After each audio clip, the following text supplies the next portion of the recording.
My name is Martha Hartney, and I am an attorney out of Colorado. Recently, I've been asked by my local and online communities what I think that we can do to help the many thousands of children who've been ripped away from their families and placed in captivity in shelters across America. And I have dedicated my life for the last 20 years to restoring and strengthening the attachment bond between mother and child and father and child, and restoring the solidity and attachment of the family unit. And I have been racking my brain for the last week or so, trying to understand the legal issues and pinpoint some ways that we can help these children. I can think of a couple. And one is, if you are a family with resources and spaciousness in your life, you could step forward and volunteer as a foster family to receive one of these children into your home. If you are in a place like that, contact your local Health and Human Services department and let them know that you want to receive one of these children and qualify as a foster family.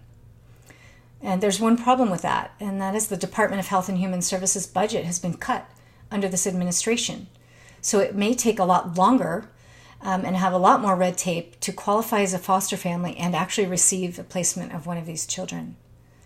So in the meantime, what else can we do? Well, as concerned citizens, I think that we can let it be known that we would stand by any of the employees, agents, and representatives or officers of the various government agencies who are tasked with enforcing this policy, that we will stand by them if they choose to disobey it. This policy is unconscionable. We know it in our hearts and we know it in our minds. And if any of these agents and representatives and officers choose to not obey this order, we could let them know that we will help them find work when they're fired, and that we will help fund their legal defenses when they have to defend themselves against insubordination claims. Contact the ACLU, contact local legal aid, anyone that you can think of to find out if you can offer some donations for this purpose. And the last is, if you are a government agent, an employee, an officer, representative, and you're responsible for carrying out this order, think long and hard and feel into whether you actually want to do this. You probably are dedicated to securing our borders because you believe it will make America great again.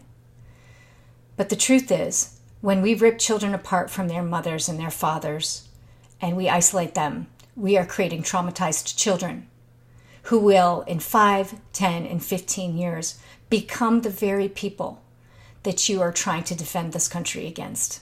They will become drug addicts. They will become criminals. They will become abusers and violent offenders. They will become the people of tomorrow that you know you are creating today. So I impress upon you to please feel into the truth of that, to stop putting the mother and father-child bond at risk. Stop taking children away from their families, because you are setting in motion a series of events that we will pay the price for a very long time. And the United States is not currently a signatory to the international treaty that would make this a violation of international law. In fact, the U.S. is the only holdout in the entire world who has not signed the UN Convention on the Rights of the Child. It has been a very long time coming, and it's time for us to step forward as an industrialized nation, as a leading nation, to sign and ratify this treaty and recognize the rights of all children, not just in our borders, but all over the planet. It's time for us to draw a line in the sand and say that our children matter, and that we need to take care of all of the children, not just our own, but all the children on the planet. Thank you.